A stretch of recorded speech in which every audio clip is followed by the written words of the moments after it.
I'm Love Coach Scott Catamas, and it's Sacred Sunday, Easter morning.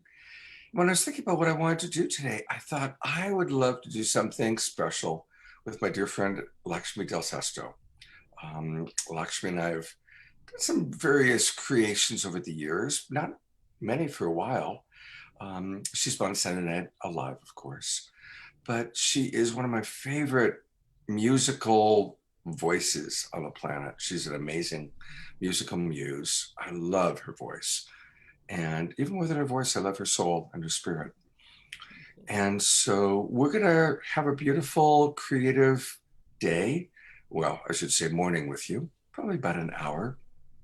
I want to welcome those of you coming into our Zoom room, Kathy and Danette, Greg, Jay, Lorna, Susan.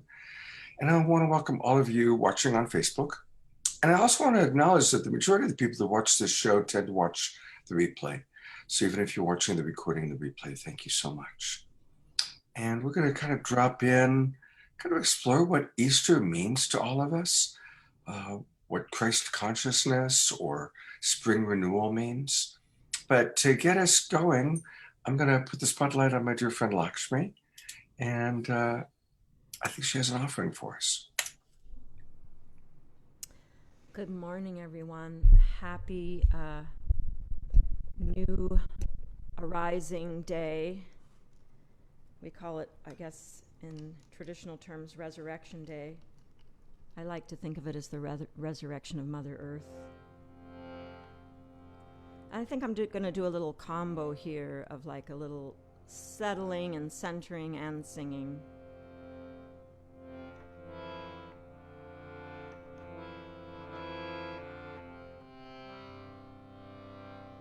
So as I start to play the music, you can keep your eyes open or you can shut them even just for a minute.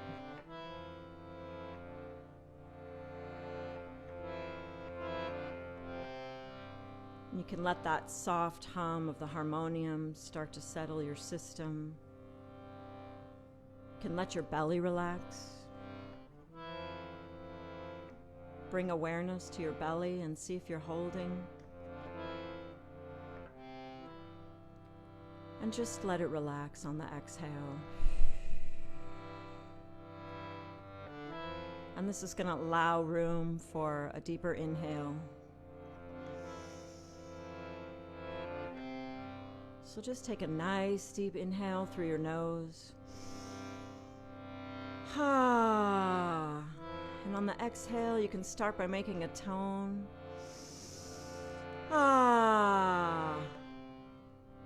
This is the beginning of singing, sighing and toning.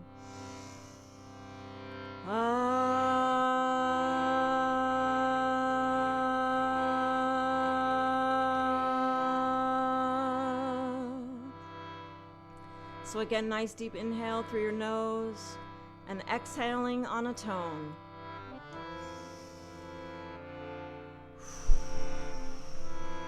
Well, that one was without a tone, but I'm going to do it again.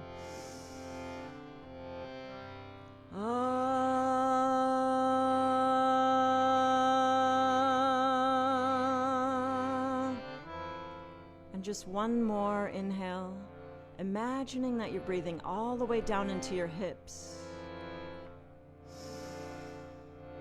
And exhaling on a tone again.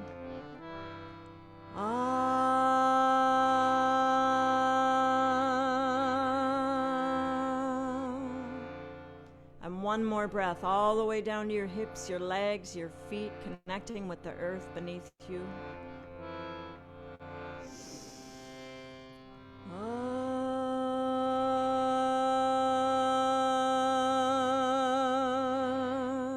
I'm going to sing a chant, and you join me anytime that you feel to.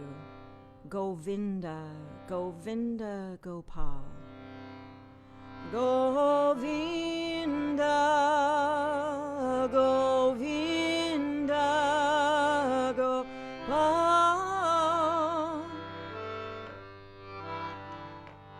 Govinda, Govinda, Gopal.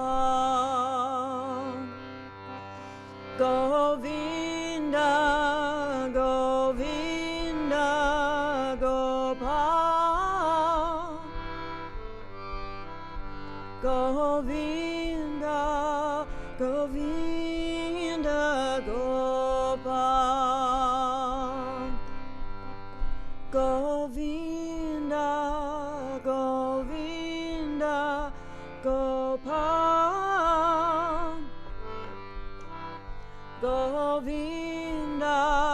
Govinda Gopal, Govinda, Govinda Gopal,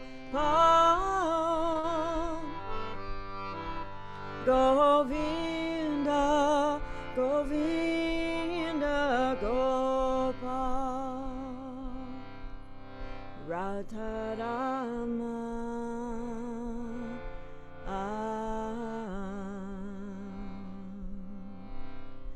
Radharama,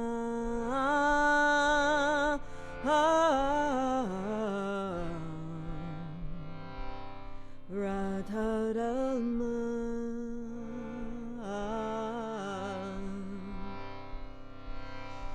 Radharama,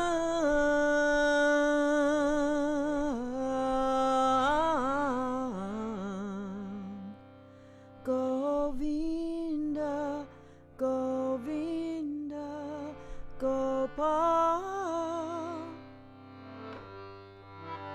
Govinda, Govinda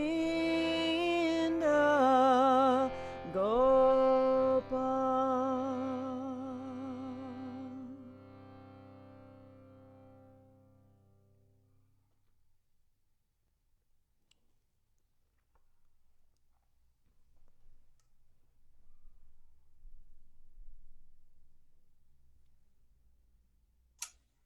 Thank you so much. It just takes us into such a beautiful space. I'm reflecting on one of the things that I love about kind of our tribe, Lakshmi, is that we're primarily non-denominational. You know, on Easter Sunday, we can start with a beautiful chant, from a different tradition. And yet it's all sacred. And I think that's certainly where my personal spirituality is right now. It's just learning to see the divine in all, seeing the divinity in everything, and not being attached to what is religious or what is sacred, but trying to see the sanctity in everything.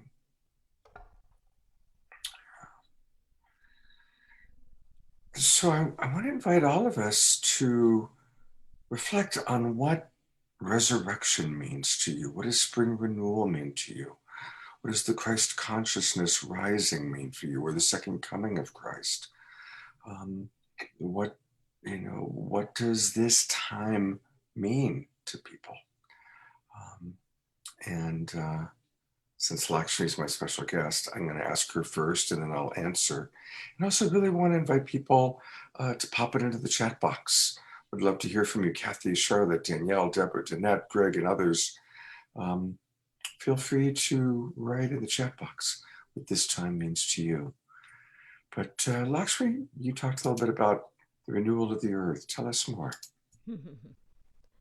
Well, I see this time more I feel this time. By the time winter rolls around, I very much, after a big expansive summer, and fall gives us this gentle time of transition, and by the time winter comes, I'm ready for it. I'm ready to go into the cave. I'm ready to go into the dark. I'm ready to pull in. Summer always feels like the bright sun, the late nights of light, and this big expansion. I'm often performing outside, lots of expansion, and by the time winter rolls around, I'm ready to go in and cultivate on the inside. The light is shorter. Days stop more at like 5 o'clock rather than 9 o'clock. Build fires. I meditate more. I'm socializing less. I'm nurturing something on the inside. It feels very natural. And by the time spring rolls around, I'm done with that. I'm done with the cave. I'm wanting something else. I'm wanting something different, and I can feel myself connected with the cycles of time and weather, and the cave is no longer as necessary, and I feel this thing, whatever it was that's been nurtured inside of me, wanting to kind of crack open that little seed and a little sprout of something comes out, a consciousness, a project, a connection with a person, a work. Not that it wasn't going on all along, but it's another level. And then even more kind of on a subtler level, as I literally just feel spring always brings an expansion of the heart. And although that song was not about Christ, I chose that song because it feels like spring to me. It feels like this soft green bud, like the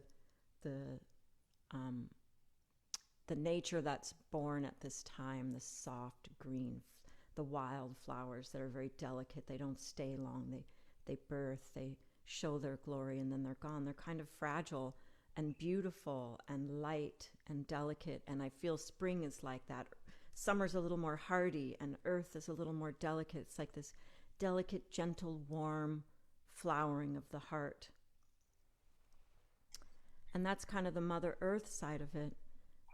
But I feel that we're in a time where, the masculine and the feminine need to come together rather than one be dominant over the other, as it's been for the past, thousands of years.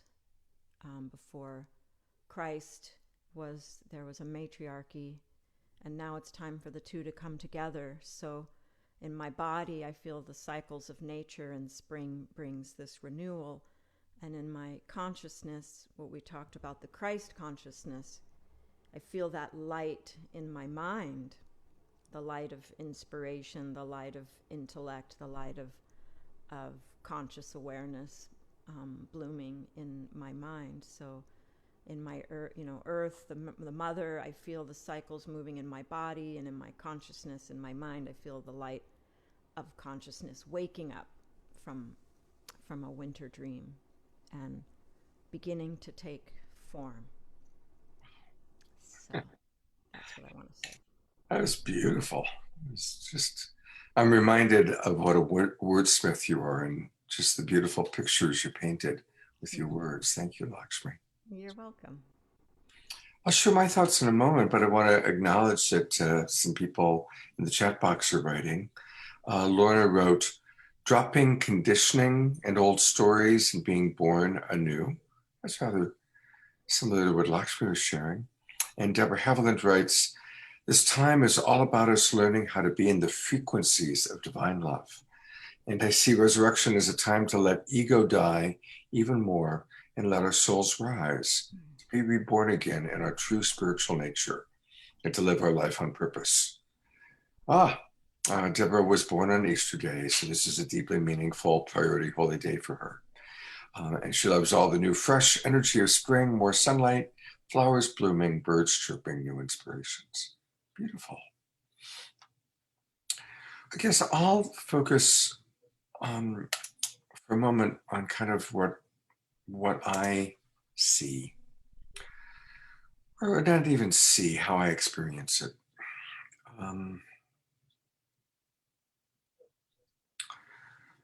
I differentiate between Jesus, the human being, who obviously was an extraordinary human being and an extraordinary soul, and Christ consciousness. And for me, I think that there's, if you will, kind of a double entendre. There's the story of Jesus, the human being, who was crucified and resurrected. And then there is the Christ consciousness, which is available to us all. And I appreciate that for many people, they really honor Jesus and the Jesus story. And for me, the Jesus story is an allegory. It's more of an inspiration to find the resurrection within myself, to find the rising of the Christ consciousness within myself. Jesus' name was not Jesus Christ. His name was Jesus of Nazareth. He attained Christ consciousness. And at least according to the spiritual teachers that I've been most influenced by, the Christ consciousness is available to us all. We can all experience Christ consciousness in our own unique ways through meditation or yoga or an epiphany of sorts.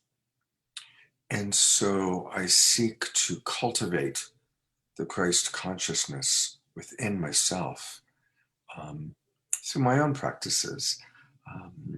And my own practices are really primarily, like I said earlier, seeking to see the divinity, seeking to see the divine in all.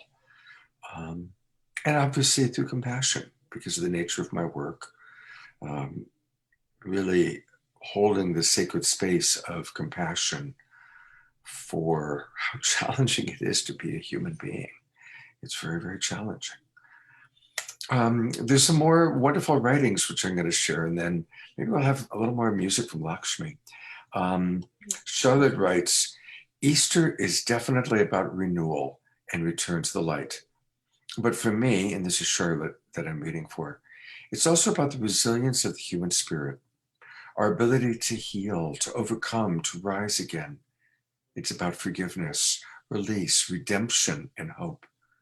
This is so important this year as we are journeying through dark times to a new ascended consciousness and entering and embracing opportunities for a renewed, loving, compassionate humanity.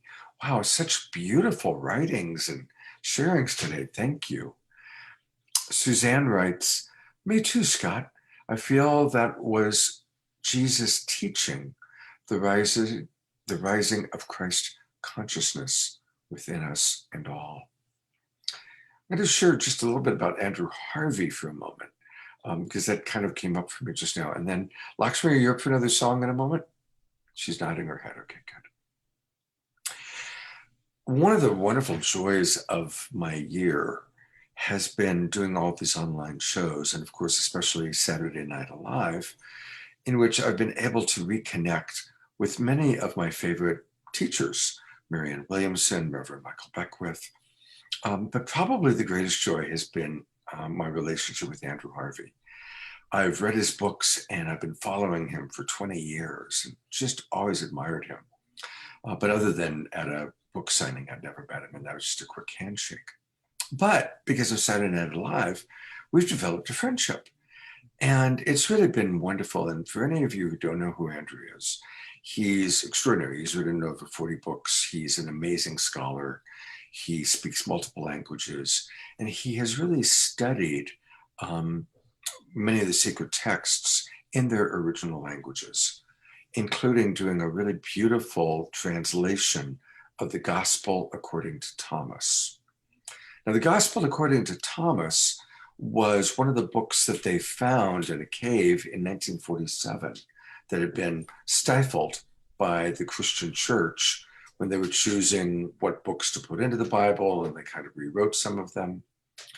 The Gospel according to Thomas is just quotes from Jesus. There's absolutely no, it's not story, it's quotes. And it paints a picture of who he truly was, because it's his own, what he had to say, his own quotes.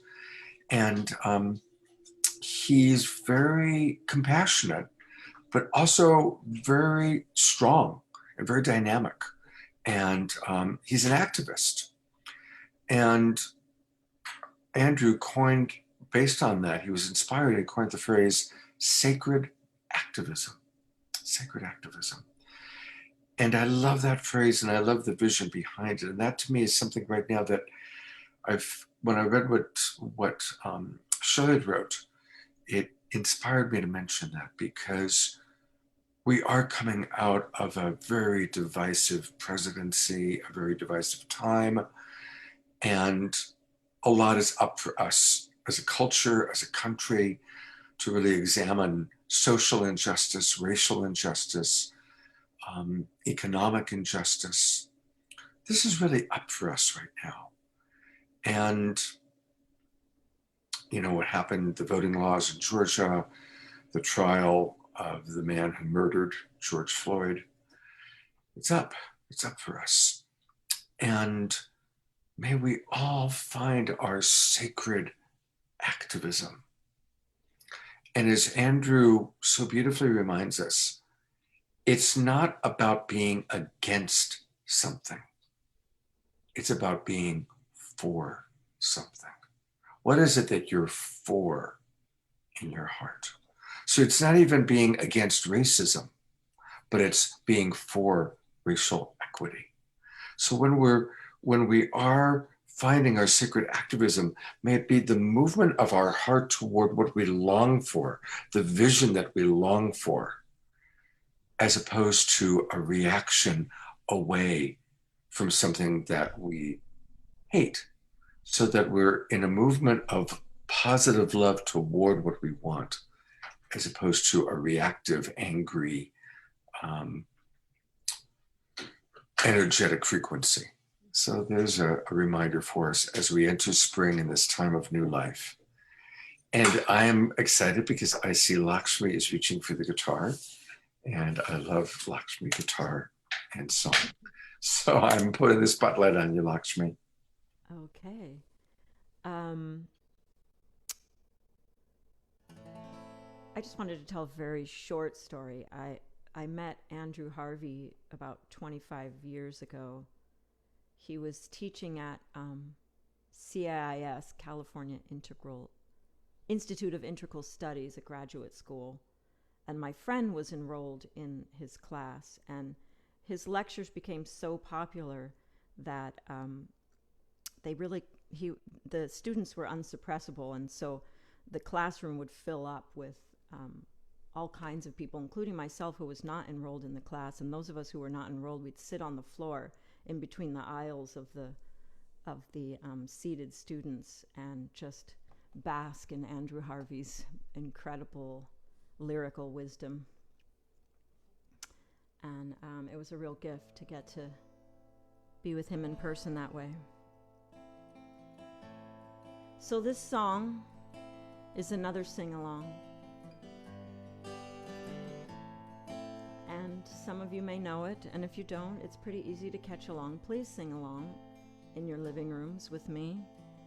There is a point where I'm going to sing a Sanskrit mantra called the Gayatri Mantra. And the Gayatri Mantra is all about the dawning of the light.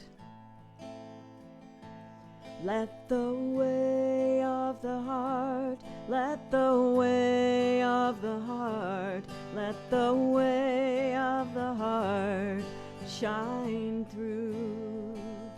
Let the way of the heart, let the way of the heart, let the way of the heart shine through. Love upon love upon love, all hearts are beating as one. Light upon light upon light, shining as bright as the sun. Let the way of the heart, let the way of the heart, let the way of the heart shine through. Let the way of the heart, let the way of the heart, let the way of the heart shine through. Love upon love upon love, all hearts are beating as one. Light upon light upon light, shining as bright as the sun. Om Bhur Bhuva Swaha Tat Savitu Vareniyam Bhargo Devasya Dhimahi Dhiyo Yona Prachodayat. Om Bhur Bhuva Swaha Tat Savitu Vareniyam Bhargo Devasya Dhimahi Dhiyo Yona Prachodayat. Om Bhur Bhuva Swaha Tat Savitu Vareniyam Bhargo Devasya Dhimahi Dhiyo Yona Prachodayat. Dayat Om Bhuva Swaha Tatsavitu Vareniyam Bhargo Devasya Dhimahi Dhiyo Yo Na Prachodayat.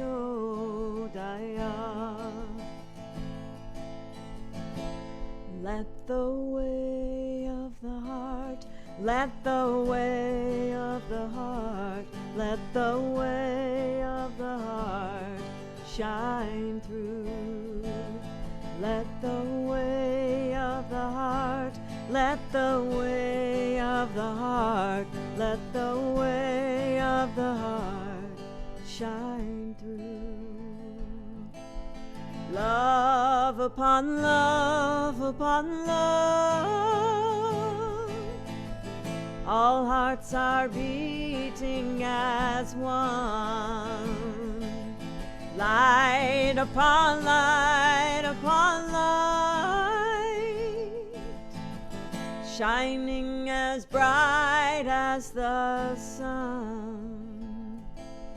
Love upon love upon love,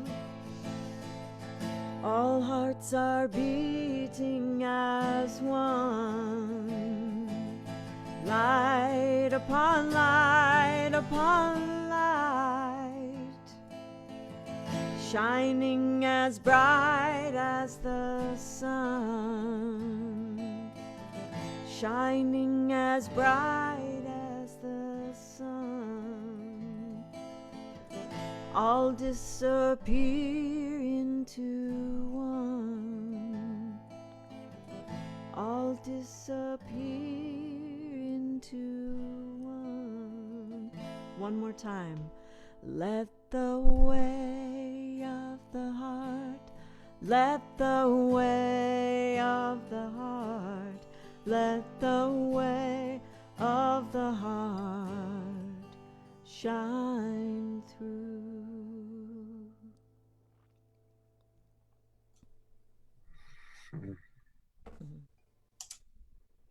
A good old Jah Levi song.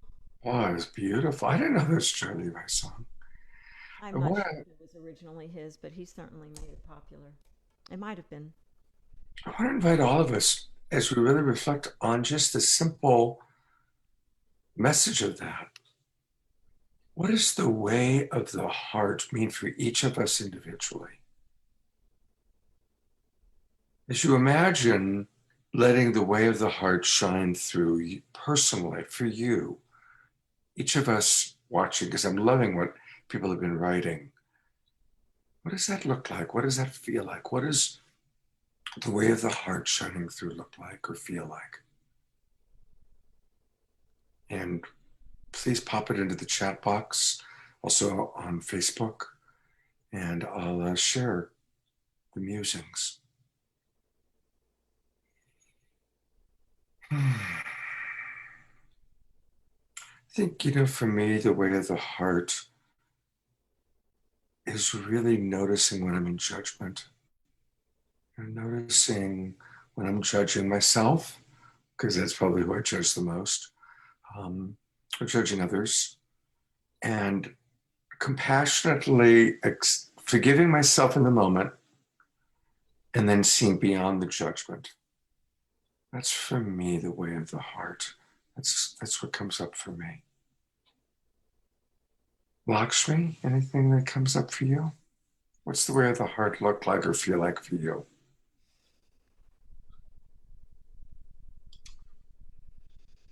Yeah, the way of the heart, I would say, is I think it starts with a profound kindness towards the self, towards yourself. Because there's so much that arises in the heart. And sometimes we are in conflict with what arises in our hearts. We can feel like the challenging emotions. Sometimes we feel in this culture that we're not even supposed to be feeling these challenging emotions. So I feel like the way of the heart starts with learning how to be a kind friend to our own heart in whatever way it's arising, because whether it's right or wrong, what happens in our heart. It's natural if we have an emotional response to something. There's a reason for it. There's really a deep intelligence behind it. If we are able to be with it fully and understand it fully, we come to recognize the intelligence behind it. And as we're able to be with it fully, it transforms into insight and wisdom and guidance. And so I think just being profoundly present and kind towards our own hearts is a way to begin to let it lead us towards people and life opportunities and situations, and as well as just deeply and profoundly towards ourselves, but towards life in general. Yeah. Oh, thank you. I'm going to read some of the, that's beautiful, Lakshmi. I'm going to read some of the comments that had come in a little bit earlier on Facebook. Joyce wrote, so this is in reference to what this time of year means. She wrote, renewal and growth, breathing fresh air deeply, expanding my physical space by exploring outward in my natural surroundings. And Shira Seaver wrote, renewal, rebirth, divine union, unconditional love.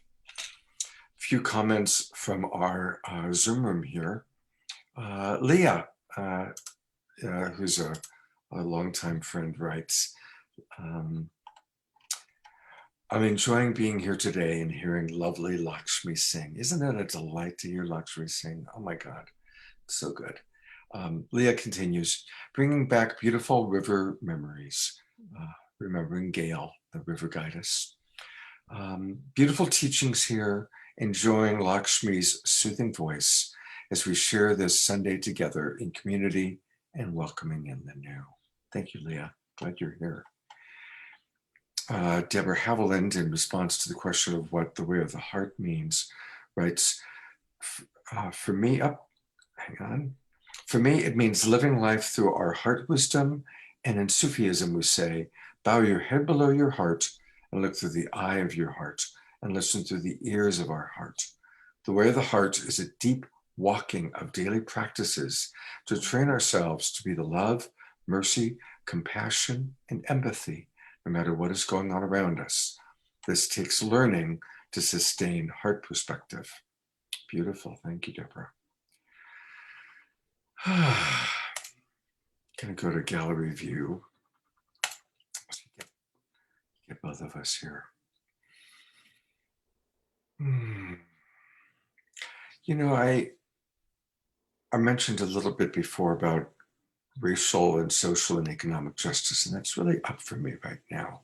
And I've noticed that it's up for Lakshmi too by some of the posts you've done over, really the past year. Mm-hmm.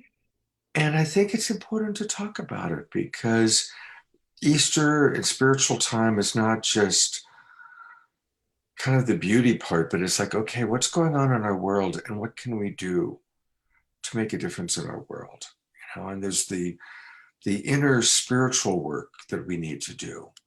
And then there is the action to take in the outer world. And it's finding that sweet spot. I know Jay Mayer is with us and he's taught me the term sweet spot.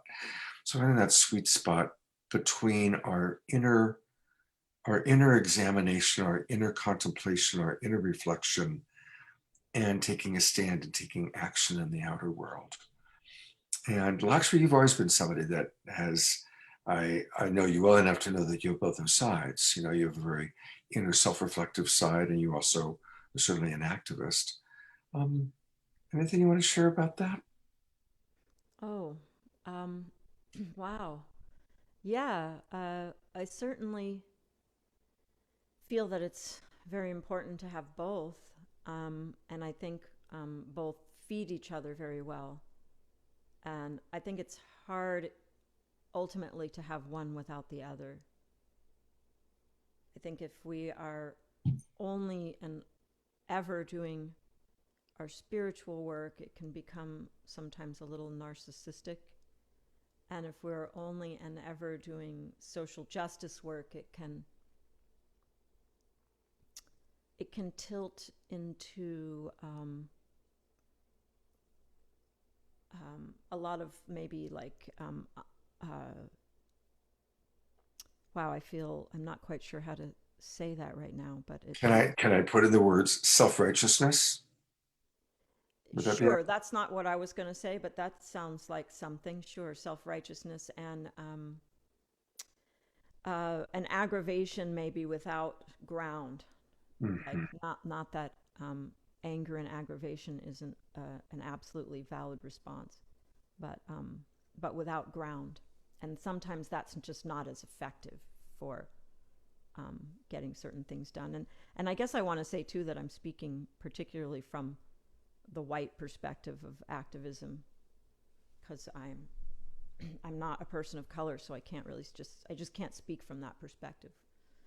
And just on that note, I guess I kind of feel that, although you said moving towards, I want to use this languaging of dismantling racism. It's kind of an inside job, and I mean that on several fronts. I mean that on the front of like rooting out our what we call implicit bias, ways that we don't know that we're holding biases, maybe from our childhood, really deeply ingrained stuff that we're just really completely unaware of.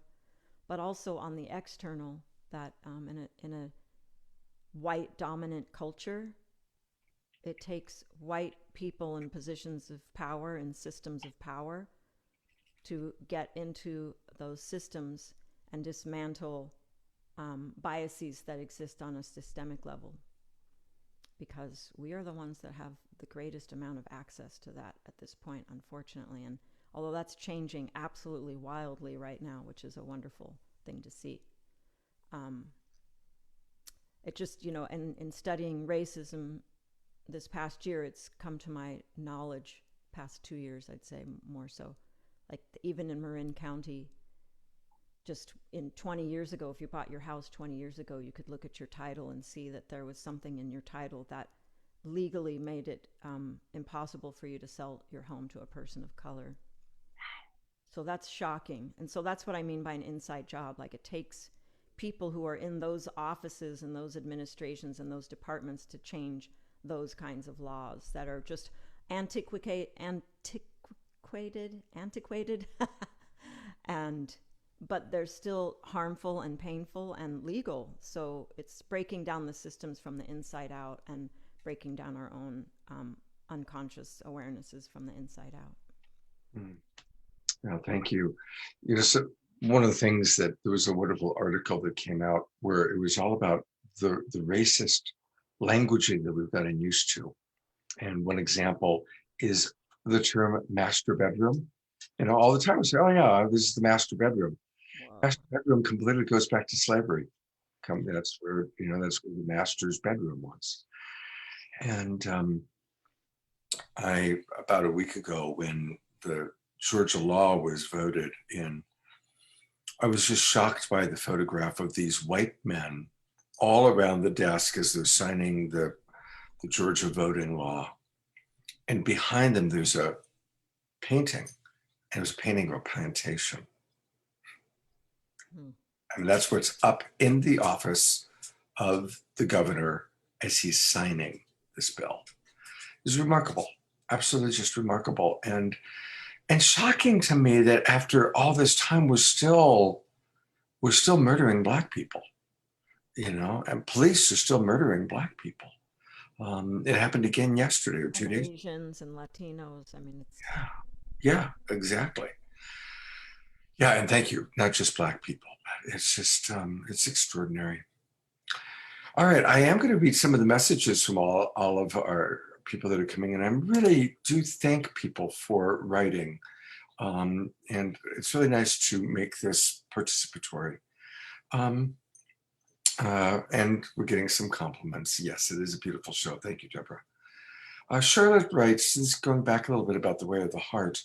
Charlotte writes, I think sometimes it is also about giving ourselves permission to be in the heart space, to challenge some of the conditioning that tells us we need to be logical, rational, and so on.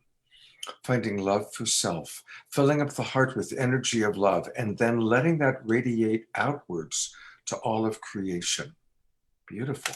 That's beautiful. And Charlotte also wrote a beautiful quote, which is certainly very applicable to what we're talking about. It's a quote from Austin Channing Brown. When we're filled with love for other people, injustice becomes intolerable. Thank you. Thank you very much. You know, you're right. It's funny, on Friday night, the show that I did on Street Talk was with my friend Jessica Osterday, who teaches about brain spotting. And really, you know, we do have these different parts of the brain. We have the logical part of the brain. We've got the reptile reaction part of the brain. And then we have the frontal lobe. And that's where the empathy center of the brain is, the observer part of the brain. And I'd love to share this story. And those of you who follow me, you've heard me share the story before, but it's so beautiful. It's about the Dalai Lama. And the Dalai Lama allowed brain researchers to hook up electrodes to his brain, and they tracked how his mind works, how his brain works. Now, again, we have several different parts, but again, a reminder, the ancient part of us, both biologically and anthropologically, is the reptile brain, and it's only about survival. When we're in reptile brain, when we perceive the possibility of attack, not attack itself, just the possibility of attack, reptile brain takes over, and we only have 4 options: fight, flight, freeze, or fawn. Fawn is where you kind of just surrender. Then there's the logical part of the brain where we figure stuff out, where we do mathematics and where we figure things out from a logical perspective. That's the Spock part of the brain, if you will. And then there's the frontal and temporal lobes, which is the empathy center, the observer part of the brain. So they hook up the stuff to the Dalai Lama and they run tests with him for like 90 minutes. And to their shock and astonishment, at all times, his synapses were entirely firing in the frontal lobe. Even at the end, they decided to really test it. So they showed him photographs of Chinese soldiers burning down a Tibetan temple. And as he looked at these photographs, he wept. He wasn't stuffing his emotions. It wasn't like he was just like, he wept. But the synapses continued to fire in the frontal lobe. So finally, the lead researcher really went for it. He said, I want to know what you think when you think about Chinese soldiers raping Tibetan women, murdering Tibetan people. What do you think? What do you feel? And the Dalai Lama was very quiet.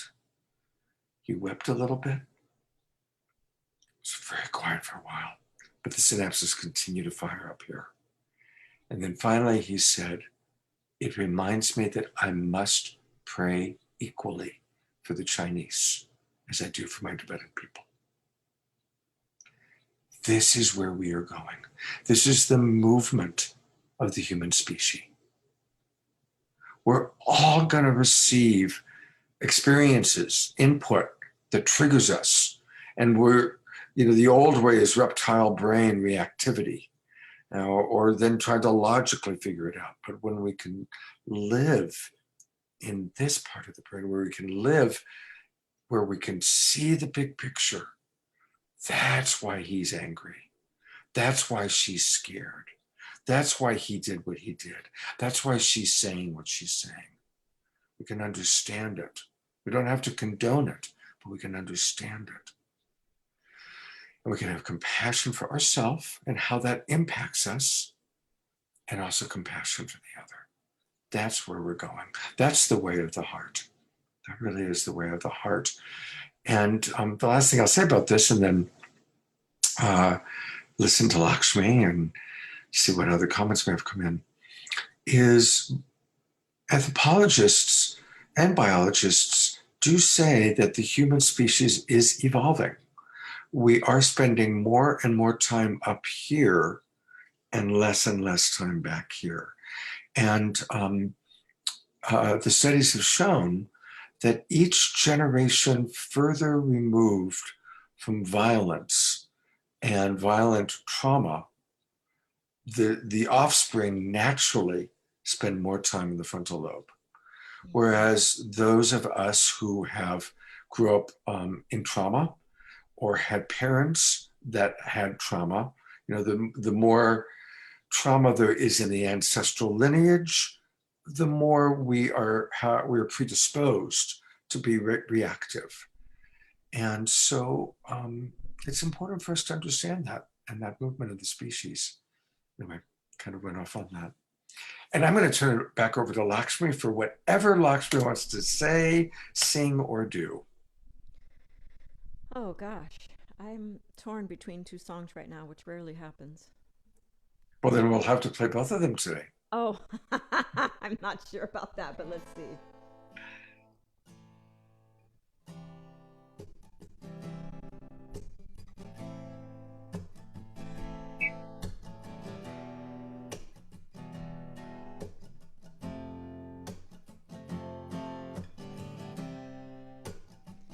This song is a little bit about kind of a relationship, but mostly it's about how love even within a relationship with another person, just the love itself can be a guiding force in our lives.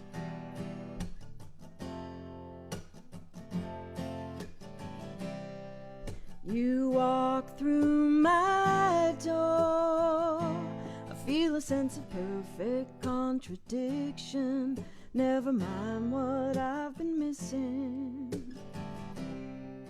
You say you want more, I surrender to a surprising perfection, and I let you in. You are my guiding star when you hold me tight, in between the darkness and the light time.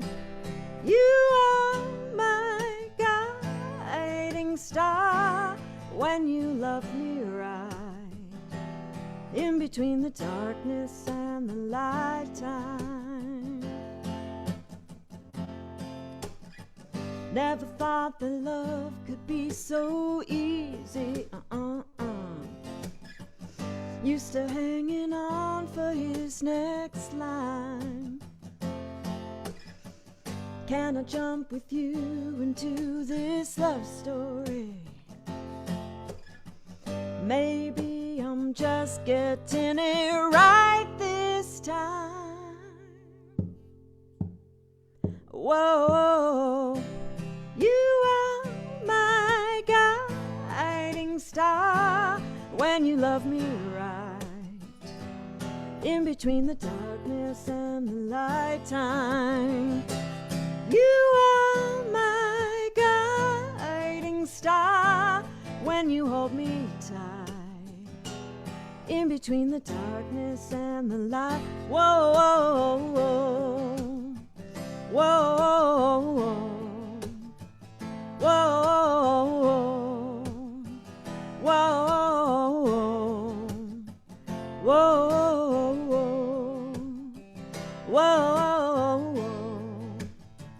Whoa, whoa, whoa, whoa. You are my guiding star when you love me right, in between the darkness and the light time. You are my guiding star when you hold me tight, in between the darkness and the light, the darkness and the light. Whoa.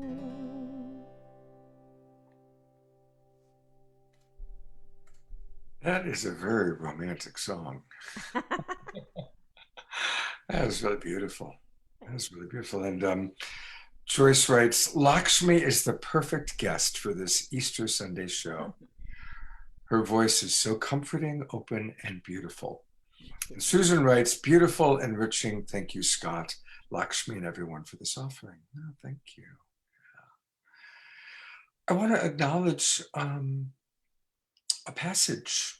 A little earlier, Leah brought up Gail, who passed away many years ago, lived with Lakshmi.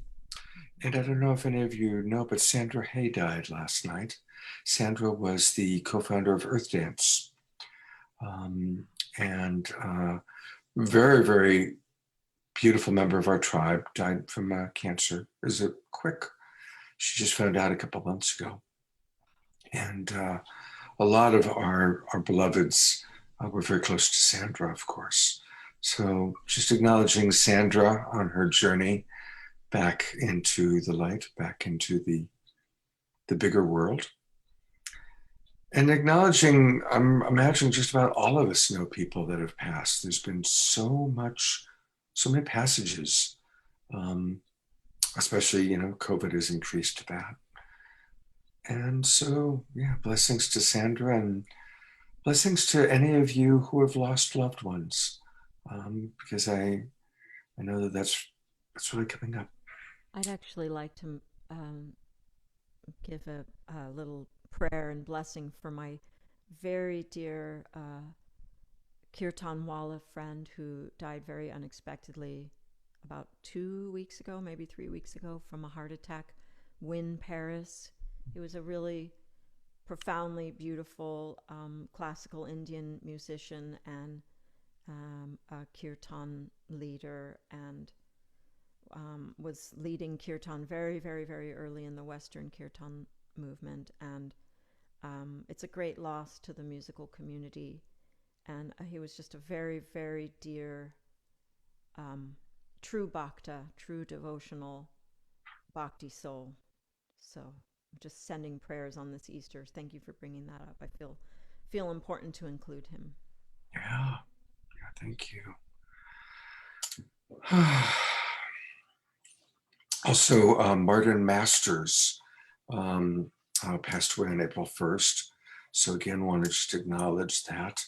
I know that Martin was very, very close to Deborah Giusti, to Deborah Haviland. So yeah, it's a powerful time. And blessings to those of you, anybody in the room, anybody watching, who are dealing with physical challenges. We had Chayu Tal on our show last night live, and he was beautiful. He did this incredible kirtan. And afterwards, his beloved Nubia texted me and said, "You may not have been able to tell, Scott, but he was actually in excruciating pain. He's had surgery and having spinal issues." It was amazing. He went on, he did an extra song, and then discovered that he's in such physical pain. And so again, just a reminder of appreciation when we have health, just really acknowledging those of us. I feel very, very healthy. I'm so grateful for my health, amazing health. And also just acknowledging how challenging it is for those of you, those of our community that are struggling with physical or emotional or spiritual or psychological discomfort.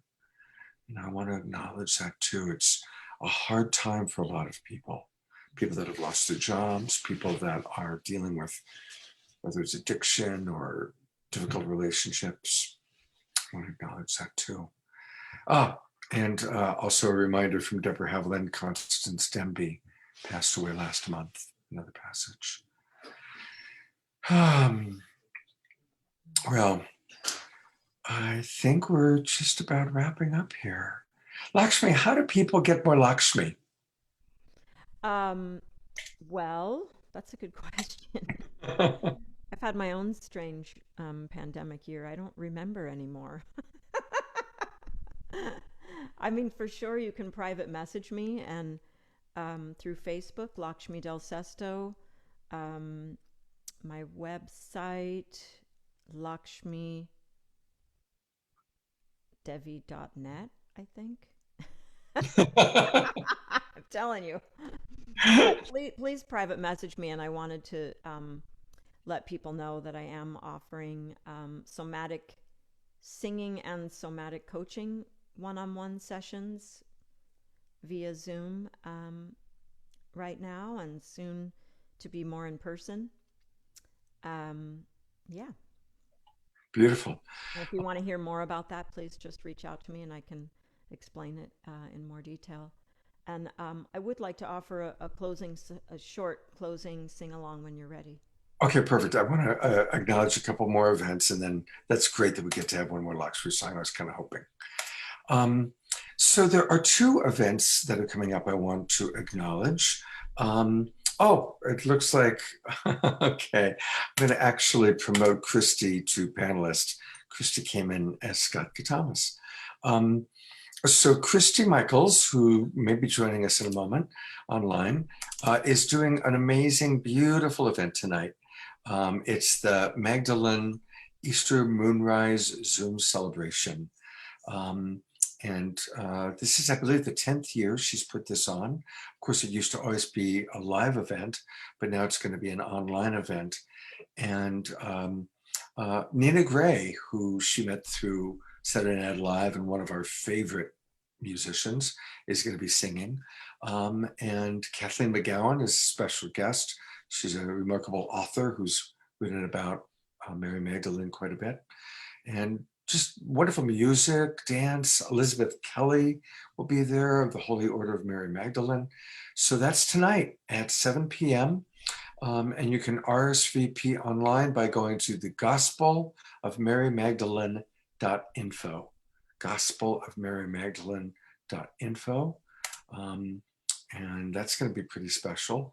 I'll also bring up here's a little poster of all the different people that are going to be participating, and it's really quite a collection she's put together. Again, Nina Gray, would you hear Nina sing? She sang live on Saturday Night Live last night, and she's great. Anyway, a lot of wonderful, beautiful souls, a lot of beautiful beings tonight at 7 o'clock, so you can still register for that. And the other thing I wanted to talk about is tomorrow evening is the premiere of a wonderful show that Deborah Howland, who's been joining us today, Deborah's in our chat room. She is going to be premiering the new evening of her show, Universal Heart Wisdom, and I'm going to be guest hosting. And we've invited Chris Irwin, who is generally regarded as the horse whisperer, the leading authority on how to communicate with horses. But he's an extraordinary man, very wise. And so that's happening tomorrow night at 6 p.m. I see that Deborah has put into the chat box the link where you can join. So please join us at 6 o'clock Pacific time. So all the time zones I've been giving for Mary Magdalene tonight at 7 p.m. Pacific time, and Universal Heart Wisdom tomorrow night at 6 p.m. So definitely join us for those. They're going to be really beautiful, sacred, and fun events. And speaking of fun, I am so glad we get to hear one more Lakshmi song. Okay, this requires your involvement. It's very simple.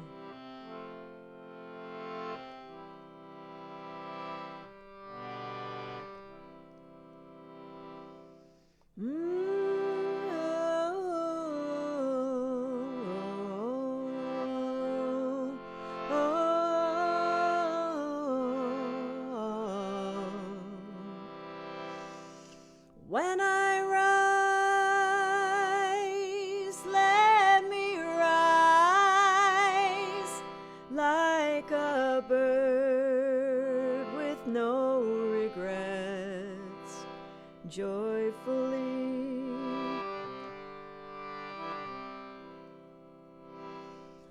When I fall,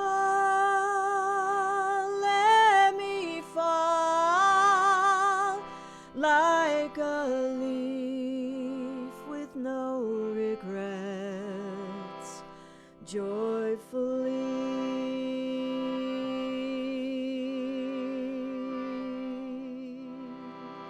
And that's it. Sing it with me. When I rise, let me rise like a bird with joyfully.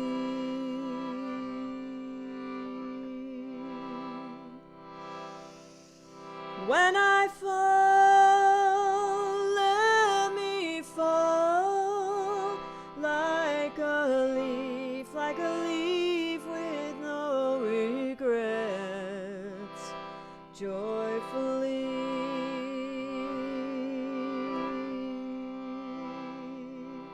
One more time. When I rise, let me rise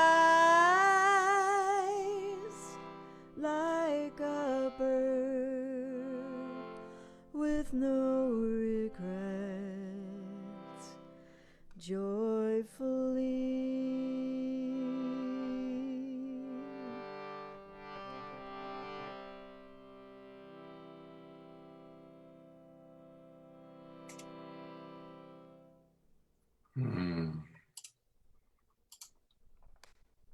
I've noticed that in both of Lakshmi's last two songs, there is a similar theme that I hear. The first one being held between the light and the dark, here being in joy, whether we're rising or falling. And so I noticed that in both of those, it's really acknowledging the seasons of life, the movement, and finding that space of being held within ourselves, within our faith, through our faith, whether it's an up time or a down time, whether it's a bright time or a dark time. So I noticed that, and that's a beautiful message for this Easter Sunday. And remember, we can make any day, any time, any moment sacred by the way of the heart, by being in our frontal lobe, by choosing to see the divinity in all. I do see there's some comments here, and they're mostly thank yous to Lakshmi for her beautiful, beautiful music. So thank you, everybody, for joining us. Thank you, Lakshmi. I so enjoyed this. This was great. Please reach out, people. I'd love to connect with you one-on-one, so private message me. Private message, Lakshmi. All right, everybody. Hopefully we'll see you tonight. Mary Magdalene, tomorrow night, Universal Heart Wisdom. Have a beautiful, beautiful day. Good night, everybody.